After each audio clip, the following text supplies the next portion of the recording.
Second 60, episode 93.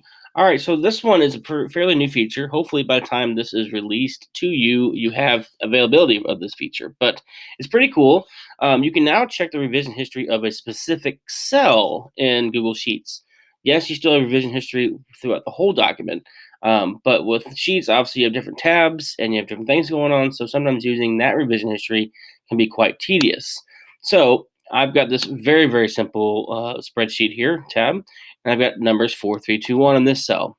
If I right click on this cell, you see new show edit history. I click on that and it gives me what's happened. So I added 4, 3, 2, 1 on this at this date and time.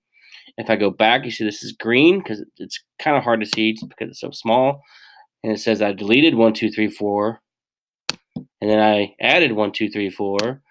And I keep going back. I want 4, 3, 2, 1. I added 4, 3, 2, 1, deleted 1. So you can go back and constantly and see what's happening within a cell. Kind of neat, especially if you're running a bunch of numbers and you see what may have happened. If you've ever used this to take notes or labs and you've got students in here writing over top of other people's stuff, you'll be able to see who wrote over top a particular cell. So it's kind of cool. So again, revision history for specific cells helps speed things up than having to go into the normal revision history. Check it out. Enjoy.